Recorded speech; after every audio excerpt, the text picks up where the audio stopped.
नमस्कार दोस्तों, जय हिंद जय भारत। मैं हूं CL Saini, CDRK Saini BEd classes में आप सभी का हार्दिक स्वागत है, अभिनंदन है। दोस्तों, हमारे चैनल के माध्यम से आप सभी के लिए पाठ योजना निर्माण कार्यक्रम चलाया जा रहा है।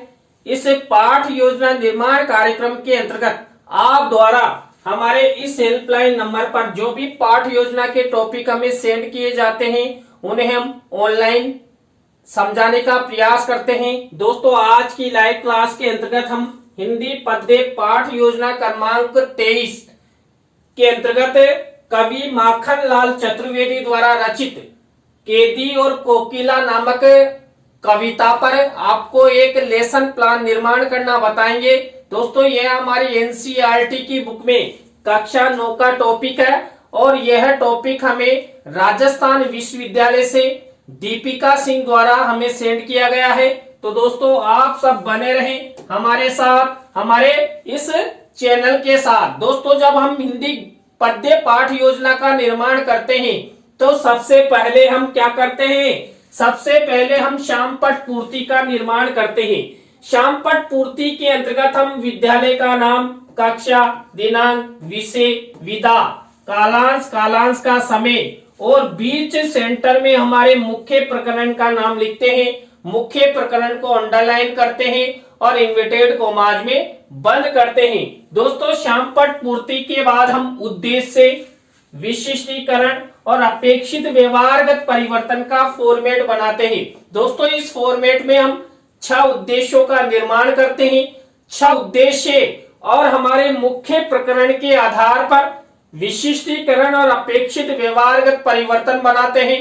दोस्तों, यहाँ पर पहला उद्देश्य लिया जाता है ज्ञानात्मक। अब यहाँ पर ज्ञानात्मक उद्देश्य का विशेष ध्यान रखते हुए 1 से 2 विशिष्टीकरण और 2 से 3 अपेक्षित व्यवहारगत परिवर्तन हम अपनी दैनिक पाठ योजना डायरी में बनाते हैं। इसी तरह दोस्तों, अर्थ ग्रहणात्मक उद्देश्य से रिलेटेड 1 से 2 विशिष्टीकरण और 2 से 3 अपेक्षित व्यवहारगत परिवर्तन हमारे द्वारा बनाए जाते हैं। इसी तरह दोस्तों, जो 3rd नंबर का उद्देश्य है अभिव्यक्त्यात्मक, इस उद्देश्य को लेते हुए 1 से 2 विशिष्टीकरण और 2 से 3 अपेक्षित व्यवहारगत परिवर्तन हम अपनी दैनिक पाठ योजना डायरी में बनाते हैं। इसी तरह कौशलात्मक उद्देश्य से रिलेटेड 1 से 2 विशिष्टीकरण और 2 से 3 अपेक्षित व्यवहारगत परिवर्तन हमारे द्वारा बनाए जाते हैं। इसी तरह दोस्तों, नेक्स्ट उद्देश्य के रूप में हम अभिरुच्यात्मक उद्देश्य लेते हैं। इस उद्देश्य से रिलेटेड 1 से 2 विशिष्टीकरण और 2 से 3 अपेक्षित व्यवहारगत परिवर्तन बनाए जाते हैं। इसी तरह दोस्तों, अभिवृत्त्यात्मक उद्देश्य से रिलेटेड 1 से 2 विशिष्टीकरण और 2 से 3 अपेक्षित व्यवहारगत परिवर्तन हमारे द्वारा बनाए जाते हैं। तो दोस्तों, जब आप केदी और कोकिला नामक कविता पर लेसन प्लान निर्माण करें तो इस तरह उद्देश्य, विशिष्टीकरण और अपेक्षित व्यवहारगत परिवर्तन का फॉर्मेट बनाए। इस फॉर्मेट के बाद हम कक्षा शिक्षण सहायक सामग्री का फॉर्मेट बनाते हैं। दोस्तों, कक्षा शिक्षण सहायक सामग्री 2 प्रकार की होती है, सामान्य शिक्षण सहायक सामग्री और विशिष्ट शिक्षण सहायक सामग्री। दोस्तों, सामान्य शिक्षण सहायक सामग्री तो हमें मार्केट में रेडीमेड मिल जाती है, लेकिन जो विशिष्ट शिक्षण सहायक सामग्री होती है इसका निर्माण हमारे द्वारा किया जाता है। दोस्तों, यहाँ पर केदी और कोकिला नामक कविता पर हम चार्ट और चित्र का निर्माण करेंगे। दोस्तों, कक्षा शिक्षण सहायक सामग्री के बाद हम पूर्व ज्ञान का कॉलम बना देते हैं। पूर्व ज्ञान के कॉलम के बाद शिक्षण विधि प्रविधि का कॉलम बना देते हैं। तो दोस्तों, आपको यहाँ तक की प्रक्रिया, यहाँ तक के फॉर्मेट इस तरह निर्मित करने हैं। दोस्तों, इसके बाद हमारा मुख्य लेसन प्लान शुरू होता है और दोस्तों, हमारे मुख्य लेसन प्लान का पहला शिक्षण बिंदु, पहला सोपान, पहला चरण, पहली स्टेप होती है प्रस्तावना। इस प्रस्तावना शिक्षण बिंदु के अंतर्गत हम 3 से 5 प्रस्तावना के प्रश्न बनाते हैं। अंतिम प्रश्न समस्यात्मक होता है, उत्तरों से ही प्रश्न बनाए जाते हैं। प्रश्नों में तारतम्यता और जिग जैग का विशेष ध्यान रखा जाता है। दोस्तों, यहाँ पर जो प्रस्तावना के प्रश्न बनाए जाते हैं ये सरल होते हैं, संक्षिप्त होते हैं और बोधगम्यता लिवे होते हैं। दोस्तों यहाँ पर ऐसे प्रश्न बनाए जाते हैं जिनका उत्तर छात्र छात्रा आसानी के साथ दे सके, छात्र छात्राओं के पूर्व ज्ञान पर आधारित हो। दोस्तों यहाँ पर केदी और कोकिला नामक कविता पर मैंने प्रस्तावना के प्रश्न कैसे बनाए। पहला प्रश्न यहाँ पर देखिए, उड़ने वाले कुछ पक्षियों के नाम बताइए। तो उड़ने वाले पक्षी होते हैं तोता, मैना, चिड़िया, कौवा, चिल, गिद्ध आदि। अब दोस्तों इसी उत्तर से हमारा नेक्स्ट प्रश्न बनना चाहिए, तो बना हुआ है सोने की चिड़िया किस देश को कहा जाता था। तो उत्तर मिला भारत को। अब दोस्तों इसी उत्तर से हमारा नेक्स्ट प्रश्न बनना चाहिए, तो बना हुआ है अभी हाल ही में भारत की किस विश्व प्रसिद्ध गायिका की मृत्यु हुई है। तो उत्तर मिला लता मंगेशकर का। तो यहाँ पर लता मंगेशकर की अभी हाल ही में मृत्यु हुई है और ये विश्व प्रसिद्ध गायिका थी। तो यहाँ पर इसी उत्तर से हमारा नेक्स्ट प्रश्न बनना चाहिए, तो बना हुआ है लता मंगेशकर को किस उपनाम से पुकारा जाता था। तो स्वर कोकिला के नाम से इसे पुकारा जाता था। अब इसी उत्तर से हमारा नेक्स्ट प्रश्न बनना चाहिए, तो बना हुआ है कवि माखनलाल चतुर्वेदी द्वारा रचित केदी और कोकिला कविता के बारे में आप सब क्या क्या जानते हो। तो दोस्तों ये अंतिम प्रश्न हमारा समस्यात्मक हो गया। यहाँ पर उत्तरों से प्रश्न बनाए गए, प्रश्नों में तारतम्यता है, जिग जैग का विशेष ध्यान रखा गया है। दोस्तों यहाँ पर जो भी प्रश्न बनाए गए ये सरल है, संक्षिप्त है और बोधगम्यता लिवे हैं। छात्र छात्रा इन प्रश्नों के उत्तर आसानी के साथ दे सकते हैं। सभी प्रश्न छात्र छात्राओं के पूर्व ज्ञान पर आधारित है। तो दोस्तों आपको इस तरह प्रस्तावना के प्रश्न बनाने हैं। प्रस्तावना शिक्षण बिंदु के बाद हम द्वितीय शिक्षण बिंदु के रूप में उद्देश्य कथन करते हैं। उद्देश्य कथन के माध्यम से छात्र छात्राओं को पाठ्याभिसूचना प्रदान करते हैं। दोस्तों यहाँ पर उद्देश्य कथन किया गया है, बच्चों आज हम सब कवि माखनलाल चतुर्वेदी द्वारा रचित केदी और कोकिला नामक कविता का रसास्वादन करेंगे। तो दोस्तों आप सब बने रहें हमारे साथ, हमारे इस चैनल के साथ। और दोस्तों आप सब हमारे चैनल की प्रत्येक वीडियो देखना चाहते हैं तो आप हमारे चैनल को सब्सक्राइब करें और पास ही बने बेल आइकन के बटन को जरूर दबावें। दोस्तों यदि हम छात्र छात्राओं को चित्र भी दिखाना चाहते हैं तो चित्र को शिक्षण सहायक सामग्री के कॉलम में इस तरह मिनिएचर के रूप में लगा देते हैं। तो यहाँ पर केदी और कोकिला का चित्र यहाँ पर लगाया गया है। तो दोस्तों प्रस्तावना उद्देश्य कथन के बाद नेक्स्ट स्टेप आती है पाठ प्रस्तुतिकरण की, लेसन प्रेजेंटेशन की। दोस्तों यहाँ पर पूरी स्टेप्स इसी पाठ प्रस्तुतिकरण के अंतर्गत चलती है। तो दोस्तों यहाँ पर जो छात्र अध्यापक छात्र अध्यापिका होते हैं ये छात्र छात्राओं को जो हम यहाँ पर जिस कविता के बारे में अध्ययन करने जा रहे हैं उसकी पृष्ठ संख्या को खोलने के लिए आदेशित करती है। तो छात्र छात्रा केदी और कोकिला नामक कविता अपनी अपनी हिंदी पाठ्य पुस्तक को खोलते हैं और देखते हैं कि ये कविता कौन सी पृष्ठ संख्या पर है। तो दोस्तों यहाँ पर प्रस्तावना उद्देश्य कथन और पाठ प्रस्तुतिकरण की स्टेप के बाद नेक्स्ट स्टेप आती है सस्वर आदर्श वाचन की। दोस्तों यहाँ पर देखिए ये पद्य है, कविता है, इसलिए इसका क्या किया जाएगा, सस्वर आदर्श वाचन किया जाएगा। किसके द्वारा, छात्र अध्यापक छात्र अध्यापिका द्वारा। तो आपको सस्वर आदर्श वाचन के अंतर्गत एक विशेष कार्य करना है। वो क्या है, शिक्षण सहायक सामग्री के कॉलम में इस तरह रंगीन मिनिएचर बनाना है और यहाँ पर जो माखनलाल चतुर्वेदी द्वारा रचित केदी और कोकिला की कविता है इसको लिखना है, उसको फोल्ड करना है और फोल्ड करने के बाद यहाँ पर चस्पा कर देना है। दोस्तों मैंने भी ऐसा ही कार्य किया है। मैंने माखनलाल चतुर्वेदी द्वारा रचित केदी और कोकिला कविता को लिखकर उसको फोल्ड कर दिया और यहाँ पर चस्पा कर दिया है। अब आपको यहाँ पर ये कविता दिखाई नहीं दे रही है ना, अभी दिखाई देगी। हमारे पास ये जादू का 2.5 लाख रुपए का पेन इसी काम का है। तो यहाँ पर देखिए इस मिनिएचर में केदी और कोकिला कविता लिखी हुई है। तो हमने जितने भी पद्य लिए हैं यहाँ पर देखिए कविता बहुत बड़ी है, इसको हम 2 या 3 भागों में डिवाइड करके लेसन प्लानों के माध्यम से छात्र छात्राओं को पढ़ाएंगे। तो मैंने यहाँ पर केवल 2 अंतरा लिए हैं। तो यहाँ पर ये माखनलाल चतुर्वेदी द्वारा रचित केदी और कोकिला कविता की ये पंक्तियां हैं। तो दोस्तों आपको इस तरह लिखकर वहां पर फोल्ड करके शिक्षण सहायक सामग्री के कॉलम में चस्पा कर देना है। इसके बाद दोस्तों नेक्स्ट स्टेप आती है सस्वर अनुकरण वाचन की। दोस्तों सस्वर अनुकरण वाचन किया जाता है छात्र छात्राओं द्वारा। निर्देश कौन देता है? छात्र अध्यापक छात्र अध्यापिका। तो दोस्तों यहाँ पर छात्र छात्रा छात्र अध्यापक छात्र अध्यापिका के निर्देशन में केदी और कोकिला कविता का सस्वर अनुकरण वाचन करते हैं। दोस्तों यहाँ पर सस्वर अनुकरण वाचन के बाद नेक्स्ट स्टेप आती है अशुद्धि संशोधन की। दोस्तों यहाँ पर इस अशुद्धि संशोधन की स्टेप में आपको एक विशेष कार्य करना है। वो विशेष कार्य कौन सा है? आपको श्यामपट्ट कार्य वाले कॉलम में इस तरह अशुद्धि संशोधन का फॉर्मेट बनाना है। एक तरफ यहाँ पर अशुद्ध शब्द लिखना है और एक तरफ शुद्ध शब्द लिखते हुए ये फॉर्मेट बनाना है। तो दोस्तों ये फॉर्मेट ब्लैक शीट पर बना हुआ है। तो ये अशुद्धि संशोधन की स्टेप हो गई।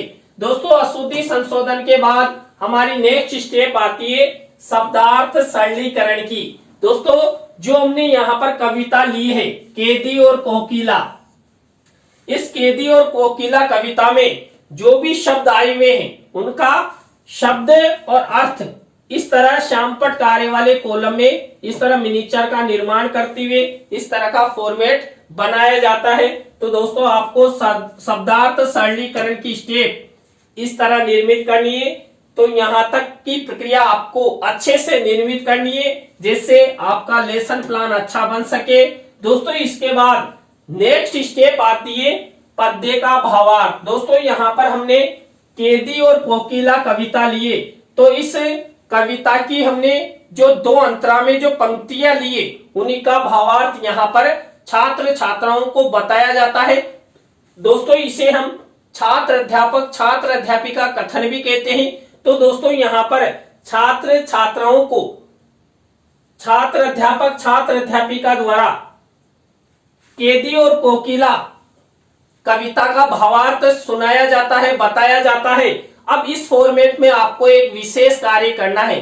जब आप केदी और कोकिला कविता पर पाठ योजना का निर्माण करें और आपकी स्टेप चल रही हो पद्य का भावार्थ, तो आपको यहाँ पर शिक्षण सहायक सामग्री के कॉलम में इस तरह का रंगीन मिनिएचर का निर्माण करना है। दोस्तों यहाँ पर देखिए मैंने भी यहाँ पर पद्य के भावार्थ या कविता के भावार्थ से रिलेटेड ये मिनिएचर लगाया है। अब मैंने यहाँ पर जो केदी और कोकिला में मैंने जो पंक्तियां ली थी उनका भावार्थ लिखकर उनको फोल्ड कर दिया और यहाँ पर चस्पा कर दिया है। अब यहाँ पर फिर से आपको वो भावार्थ दिखाई नहीं दे रहा ना, तसल्ली रखिए, अभी आपको दिखाई देगा। आपके तसल्ली के निवारण हेतु तो हमारे पास ये 2.5 लाख रुपए का पेन है। तो यहाँ पर देखिए केदी और कोकिला कविता में जो हमने यहाँ पर पंक्तियां ली थी उनका ये भावार्थ है। तो ये 2 अंतरा का भावार्थ यहाँ पर लिखा गया है। आपको भी इसी तरह भावार्थ लिखकर उसको फोल्ड करना है और शिक्षण सहायक सामग्री के कॉलम में चस्पा कर देना है। दोस्तों इसके बाद नेक्स्ट स्टेप आती है भावानुभूति प्रश्नों की। दोस्तों भावानुभूति प्रश्न पूछे जाते हैं भावार्थ के आधार पर। देखिए अभी हमने छात्र छात्राओं को जो केदी और कोकिला के 2 अंतराओं का भावार्थ बताया था उन्हीं में से ये भावानुभूति प्रश्न बनाए जाते हैं। तो आपको इस तरह ये भावानुभूति प्रश्नों की स्टेप अपनानी है। दोस्तों इसके बाद नेक्स्ट स्टेप आती है पुनः सस्वर वाचन। दोस्तों पुनः सस्वर वाचन किया जाता है छात्र अध्यापक छात्र अध्यापिका द्वारा। तो आपको पुनः सस्वर वाचन में इस तरह का फॉर्मेट निर्मित करना है। इसके बाद दोस्तों नेक्स्ट स्टेप आती है संभावी पद्य की। दोस्तों जो हमने यहाँ पर मूल कविता ली, मूल कविता कौन सी? केदी और कोकिला, जो इसका भावार्थ कहता है उसी के जैसे कोई अन्य कवि की कविता, दोहा या सवैया लिया जाता है। अब दोस्तों यहां पर केदी और कोकिला कविता में यहां पर स्वतंत्रता सेनानी का वर्णन किया गया है, तो मैंने भी यहां पर क्या किया, संभावी कविता के रूप में मैंने सूबेदार कृष्णदेव प्रसाद सिंह द्वारा रचित ऐसे थे हमारे स्वतंत्रता सेनानी, ये कविता लिए। अब इस कविता की मूल पंक्तियां और उसका भावार्थ मैंने यहां पर इस रंगीन मिनीचर पर चस्पा कर दिया है। अब वो आपको दिखाई नहीं दे रही ना, वो आपको इसलिए दिखाई नहीं दे रही, मैंने कविता और उसका भावार्थ लिखकर उसको फोल्ड किया और यहां पर शिक्षण सहायक सामग्री के कॉलम में चस्पा कर दिया है। अब आप सबको पता है हमारे पास एक 2.5 लाख रुपए का पेन यही काम का है, तो आपको यहां पर संभावी कविता दिखाएगा। तो दोस्तों ये संभावी कविता है, ऐसे थे हमारे स्वतंत्रता सेनानी। तो यहां पर देखिए ये तो पंक्तियां हैं सूबेदार कृष्णदेव प्रसाद सिंह की, और इसी संभावी कविता का यहां पर ये भावार्थ मेरे द्वारा लिखा गया। तो आपको इस तरह शिक्षण सहायक सामग्री के कॉलम में संभावी कविता और संभावी कविता का भावार्थ लिखकर वहां पर फोल्ड करके चस्पा कर देना है। तो दोस्तों इसके बाद नेक्स्ट स्टेप आती है सौंदर्यानुभूति प्रश्नों की। दोस्तों सौंदर्यानुभूति प्रश्न पूछे जाते हैं मूल पद्य और संभावी पद्य के आधार पर। अब दोस्तों यहां पर हमारी दोनों ही कविता है, मूल कविता है और संभावी कविता है। अब दोनों के आधार पर सौंदर्यानुभूति प्रश्न पूछे जाते हैं। तो आपको 2 प्रश्न मूल कविता से, 2 प्रश्न संभावी कविता से और 1 प्रश्न संभावी और मूल कविता के संबंध से रिलेटेड बनाना है। तो आपको इस तरह सौंदर्यानुभूति प्रश्न बनाना है। इसके बाद नेक्स्ट स्टेप आती है हमारी कौन सी, मूल्यांकन प्रश्नों की। दोस्तों मूल्यांकन प्रश्न भी जो हमने यहां पर मूल कविता ली थी केदी और कोकिला, इसके भावार्थ और संभावी कविता के आधार पर ये प्रश्न बनाए जाते हैं। यहां पर 3 तरह के प्रश्न बनाए जाते हैं, वस्तुनिष्ठ प्रश्न, रिक्त स्थानों से रिलेटेड, सत्य असत्य से रिलेटेड भी बना सकते हैं, मिलान वाले भी बना सकते हैं, और लघुत्रात्मक, अति लघुत्रात्मक से रिलेटेड प्रश्न बनाए जाते हैं। इस तरह प्रत्येक प्रकार के प्रश्न में हम 2-2 प्रश्नों का निर्माण करते हुए कुल 6 प्रश्नों का निर्माण करते हैं। दोस्तों जब आप हिंदी पद्य पाठ योजना का निर्माण करें तो आपको अपनी दैनिक पाठ योजना डायरी में इस तरह ब्लैक शीट का निर्माण करना है और सिल्वर कलर के पेन से मूल्यांकन प्रश्न लिख देने हैं। आप स्क्रीनशॉट ले लीजिए। दोस्तों मूल्यांकन प्रश्नों के बाद नेक्स्ट स्टेप आती है गृह कार्य की। दोस्तों यहाँ पर छात्र छात्राओं के लेखन कौशल के विकास हेतु 1 या 2 निबंधात्मक प्रश्न छात्र छात्राओं को होमवर्क के रूप में दे देते हैं। तो मैंने देखिए 2 प्रश्न यहाँ पर छात्र छात्राओं को होमवर्क के रूप में दिया है। तो दोस्तों आज की लाइव क्लास के अंतर्गत हमने हिंदी पद्य पाठ योजना क्रमांक 23 के अंतर्गत कवि माखनलाल चतुर्वेदी द्वारा रचित केदी और कोकिला इस कविता पर आपको लेसन निर्माण करना बताया। दोस्तों आज की क्लास आपको कैसी लगी कमेंट्स में हमें जरूर बताएं। अच्छी लगी हो तो लाइक करें, कमेंट्स करें और अपने अपने दोस्तों को शेयर जरूर करें। आप सब इसी तरह हमारे चैनल का सपोर्ट बनाए रखेंगे तो आप द्वारा हमारे इस हेल्पलाइन नंबर पर जो भी पाठ योजना के टॉपिक हमें सेंड किए जाते हैं हम आपसे बातचीत करेंगे, तत्पश्चात उन्हें ऑनलाइन समझाने का प्रयास करेंगे। तो दोस्तों आज की लाइव क्लास में बस इतना ही। न्यू लाइव क्लास के साथ हम आपसे फिर मिलेंगे CDRK सैनी बीएड क्लासेज में CL सैनी के साथ। जय हिंद, जय भारत, राम राम।